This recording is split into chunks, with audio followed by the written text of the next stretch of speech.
hubungannya keluarga suami istri. Oh, jadi emang awalnya nih kasusnya kasus Pak Alfred dengan pembisnisnya seperti itu? Ya, pembisnisnya. Boleh dijelasin lagi Mbak lebih panjang lebar? Menurut kronologi klien saya, mereka ada di mall, salah satu mall di Jakarta Selatan, sedang makan, terus tiba-tiba datang beberapa orang yang tidak dikenal. Mereka digiring ke sebuah parkiran mobil, termasuk mobil mereka, dan digiring ke mobil mereka, dibawa ke salah satu hotel di Jakarta Selatan.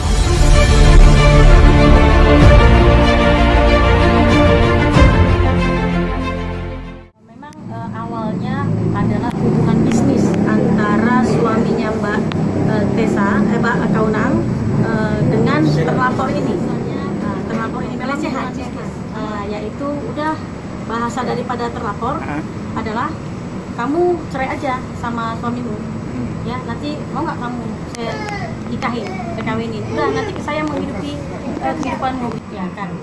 Jadi ada pada tanggal 6 Oktober ya, 6 Oktober, yaitu adanya dugaan tindak pidana penculikan dan atau perampasan dan atau pengeroyokan. Nah, di sini sudah terterang dalam laporan kami atas kejadian yang menimpa klien kami dengan inisial Pak Alfred dan beserta keluarganya. Di sini ada juga turut serta anak masih di bawah umur, yaitu umur 4 tahun dan 1 tahun lebih. Nah, maka hari ini adalah panggilan pertama dan luar biasa, hari ini cukup cepat. Semua korban yang mengalami juga tindak pidana, ada 4 orang dewasa diambil keterangan BAP, berita acara pemeriksaan hari ini. Alhamdulillah semua sudah selesai hari ini, tinggal kita lihat kinerja polisi atau penyidik dalam menangani laporan kami, karena kami melihat ini cukup luar biasa ya perkaranya. Saya melihat seperti mafia ketika kami melihat bukti CCTV yang mana satu keluarga ini, korban ini dipaksa masuk ke mobil terlapor, ya, kemudian dibawa ke salah satu hotel di Jakarta. Di situ satu buah keluarga ini disekap selama 2 hari, itu khusus untuk istri dan anak-anak. Ada di situ ART, kemudian anak kecil, dan ada saudara, adik daripada istri pelapor. Itu dilepaskan 3 hari disekap di salah satu hotel di Jakarta. Kemudian pelapor Pak Alfred ini kurang lebih dia disekap itu sekitar 2 minggu. Di situ dibawa jalan ke Bogor. Dan ada 2 kali lah dibawa ke Bogor dengan tangan diborgol, ya, mata ditutup. Ini kan kejadian yang luar biasa, merampas kemerdekaan hak seseorang, yang mana kami meminta kepada pihak kepolisian Polres Jakarta Selatan untuk segera menindak tegas dan menangkap para pelaku dugaan tidak pidana yang kami telah laporkan di Polres Jakarta Selatan. Itu aja. Pak, mungkin bisa jelasin kronologi kenapa akhirnya kok bisa disekap itu? Ya, awalnya seperti apa kejadian? Pelapornya siapa? Terlapornya? Terlapornya kami mungkin inisial saja, karena ini kan masih dalam penyidikan proses, ya. Karena kami nggak bisa buka. Ini inisialnya MU ya, MU ya, dan kawan-kawan, ya, dan kawan-kawannya, ya. Awalnya sih ini sebenarnya ada hubungan bisnis, yang kemudian dugaan kami mungkin mereka tidak puas, sehingga mereka menuduh hal-hal yang sepertinya dugaan kami itu nggak benar ya, tidak benar ya. Kemudian atas dasar ini kerjasama ini, maka mereka melakukan perbuatan artinya perbuatan melawan hukum, yaitu dengan itu tadi menyekap selama 3 hari dan 2 minggu. Nah, itu maka hanya karena hubungan bisnis saja. Itu sih dia. Dan di sini pelaku itu ada ancaman ingin membunuh, menembak, kemudian itu dia lakukan ada senjata api ya, senpi ya, ada pemukulan terhadap pelapor Pak Alfred secara bersama-sama oleh terlapor dan kawan-kawan. Kemudian perampasan di situ ada 1 unit mobil, kemudian dompet beserta isinya, yaitu ada ATM, KTP, paspor. Nah, yang mana ATM ini berisi uang, ya, berisi uang, dan mereka ini mengambil uangnya terlapor, ya, mengambil uangnya pelapor ya. Kurang lebih lumayan lah, ratusan juta lah di dalam ini ya, di dalam bank tersebut. Yang paling membuat kami sangat khawatir, korban ini diikuti terus, sehingga ada perkataan dari terlapor bahwa kemanapun kamu pergi, saya tahu keberadaan kamu. Nah, bahkan mereka tetap ingin membawa satu keluarga ini, kalau tidak ya sang suami pelapor gitu. Jadi ini di bawah ancaman senjata api ya. Jadi terlapor ini membawa senpi. Nah, ini juga sudah kita sampaikan kepada penyidik dalam BAP hari ini. Terima kasih. Dari mungkin bisa dijelaskan lebih ini karena utang piutang atau apa nih Bang Aris, seperti apa nih tadi terjadinya ini? Bukan utang piutang di sini, tetapi memang ada pekerjaan kerjasama. Sebenarnya klien kami ini sudah selesai, tapi namanya orang ya memutarbalikkan fakta, dianggap ini belum selesai dan merasa jadi rugikan, dia harus kembalikan apa yang sudah dia bayar. Nah, klien kami nggak mau dong, tidak mau, sehingga mereka melakukan perbuatan pidana ini. Jadi dengan cara-cara premanisme mereka lakukan itu tadi, memaksa, kemudian memukul, menyekap. Ada bahasa melecehkan ya terhadap istrinya korbannya, pelapor ya, terhadap istrinya ya. Jadi yang paling menakutkan adalah selfie ini, kamu ada bahasa kamu saya tembak nanti kakinya ini. Jadi dengan apapun bahasa yang dia lakukan, ini korban ini semua trauma. Jadi apapun nanti bahasanya terduga pelaku tindak pidana ini, korban ini mengikut saja. Iya. Untuk apa? Untuk nyawa terselamatkan. Ya, karena ini apapun yang menjadi tekanan para pelaku ini ya, klien kami iya saja. Jadi memberikan semua apa yang dia minta karena tidak ada daya untuk menolong diri sendiri gitu. Ya, karena di bawah ancaman itu saja. Tadi dari pihak kepolisian setelah menceritakan kasus ini kan berarti kan pengamanan. Apakah Polres memberikan jaminan pengamanan ke pelapor karena adanya juga pengancaman? Ya, ada pengancaman. Atau sudah lapor ke LPSK, biasanya ada LPSK atau seperti apa nih Mbak? Mungkin rekan kami yang lain ya, karena kami sebenarnya tim kuasa hukum ini dalam mendampingi korban ini cukup banyak. Kurang lebih ada 25 kuasa hukum yang mendampingi para korban. Ya, sekalian alasan kenapa sebanyak ini harus ikut terlibat? Ya. Kenapa kami banyak? Mengingat ini kan kejadian sangat mengerikan ya. Mereka ini dibuntuti terus ya. Kita nggak tahu pelaku ini akan melakukan tindakan apa. Karena ada bahasa ingin membunuh, ada bahasa ingin menembak. Ya, jadi kebetulan korban ini adalah anggota daripada Setia Kita Pancasila. Maka dari itu inilah bukti kami sebagai organisasi melindungi ya anggotanya, siapapun yang terkena musibah ini ya, perilaku tidak pidana ya, pengancaman, maka kami akan melindungi dari organisasi dengan semampu kami. Selebihnya kami serahkan kepada pihak kepolisian Polres Jakarta Selatan, lalu kami akan menyurati LPSK, Lembaga Perlindungan Saksi Korban. Nah, kami akan lakukan itu, kami akan surati dan kami akan datangi LPSK untuk meminta perlindungan. Belum. Tapi kami hari ini karena di sini ada turut serta anak di bawah umur, maka kami telah mendatangi KPAI tadi siang untuk meminta juga, karena ini menyangkut ada anak.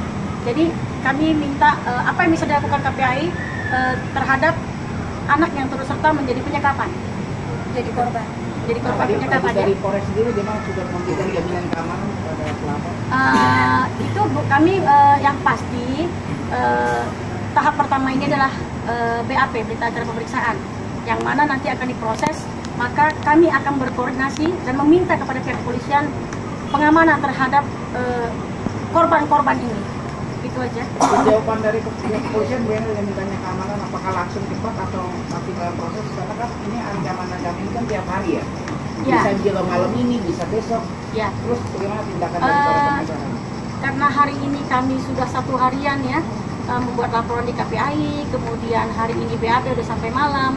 Besok kami berkoordinasi dengan pihak kepolisian Polres Jakarta Selatan. Udah itu lagi ya? Iya. Udah janji lagi. Iya. Kami sudah Tadi dicerca berapa pertanyaan, Pak? Hampir 19 pertanyaan ya. Mungkin dari pengacara yang lain bisa tambahkan? Ya. Dari atau Boleh, terima kasih sebelumnya teman-teman media.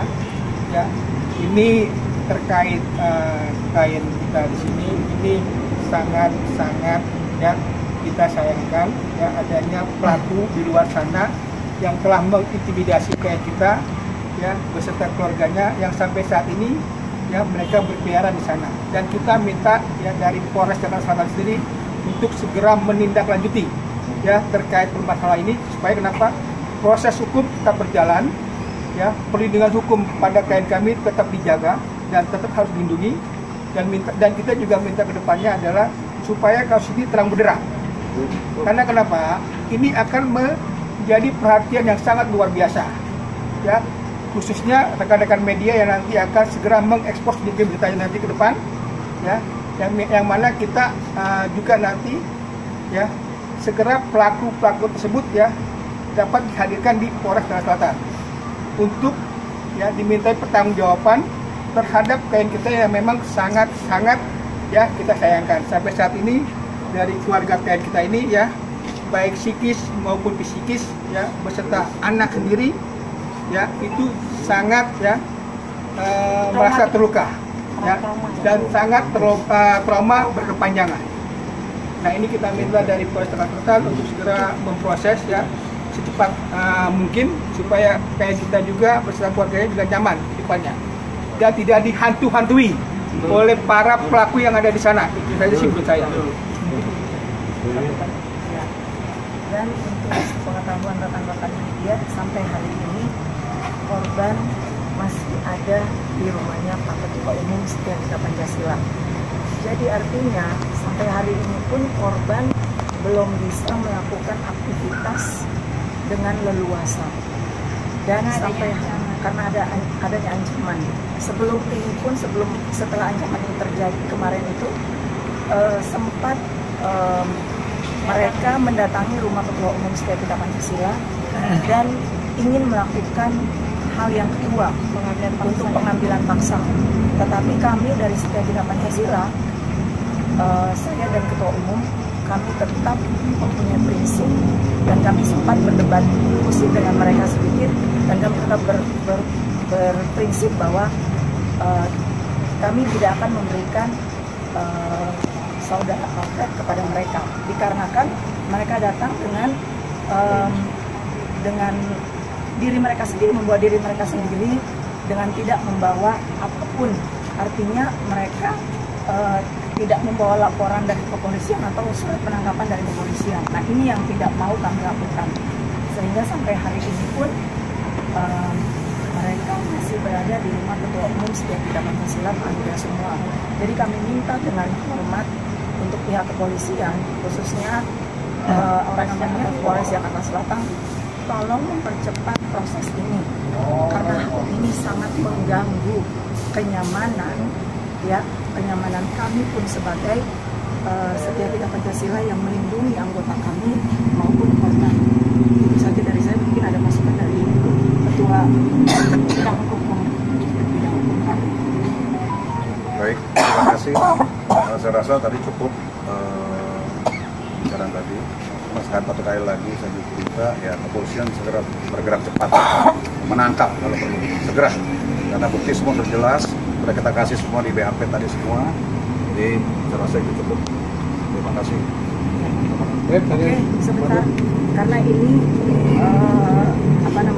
ini korban adalah bagian dari artis, jadi mungkin ada pendapat dari kami. Semoga ini kasus bisa cepat ditangani polisi, kita serahkan kepada pihak berwajib dan kita tunggu sesegera mungkin. Ya. Cinta, korban kan wanita Mbak Lilia Kaunang ya? Lilia Kaunang ya? Penyanyi. Amora. Ya menurut Mbak Cinta sendiri, pernah cerita nggak Mbak Kaunang cerita ke Mbak Cinta kenapa kok akhirnya dia dilibatkan gitu sama pelaku? Sejauh ini sih enggak. Menurut klien saya, mereka sedang berada di mall itu satu keluarga dan tiba-tiba didatangkan ke kronologinya menurut klien saya. Didatangkan orang-orang yang tidak dikenal, 4 orang, dan berikut ada oknum juga di situ dan digiring ke tempat parkiran dan dibawa ke salah satu hotel di Jakarta Selatan. Berarti Mbak Lilia Kaunang ini istri dari Pak Alfred? Iya. Itu hubungannya makanya ya ketiga terlibat ya? Iya. Berikut anaknya yang berusia 1 tahun dan 4 tahun. Ini Oke. bisa ada mungkin harapan Harapannya. Bahkan ya, terkait dengan perlindungan hukum, biasanya setelah ada laporan polisi, maka kuasa hukum itu akan melapor juga kepada LPSK ya, untuk dilindungi. Itu biasanya begitu.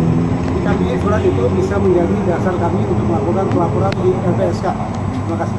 Bahasa menurut klien kami ada bahasa kamu cerai aja dengan suamimu, nanti saya yang membiayai hidup kamu. Itu perkataan kalau dari perbuatan melakukan sesuatu nggak? Perbuatan sih tidak ada perbuatan secara fisik ya. Saya itu suaminya sedang dibawa ke Bogor. Terpisah dari keluarganya yang ada di hotel. Terus kapan dibebaskan Mbak Sen sendiri? Setelah 3 hari. Setelah 3 hari, 2 hari. Tapi suaminya itu tetap ada di usahaan mereka. Nama sebelah. Berarti suami sama anak sekeluarga situ ya? Suami sama anak sekeluarga berikut ART-nya. Berarti disekapnya di apartemennya. Di apartemen di Mbak daerah itu ya? Mbak Kaunang ya? Bukan. Oh, Dibawa ke apartemen daerah Semanggi, dekat hotel dan di situ juga ada apartemennya juga sih. Pelaku ini terancam berapa sih Pak? Pasal bisa diulang lagi? Pasal yang kami laporkan di Polres Jakarta Selatan itu pasal 328 KUHP dan atau pasal 368 KUHP dan atau pasal 170 KUHP. Ya, yaitu penculikan dan atau perampasan dan atau pengeroyokan. Ancamannya di atas 5 tahun.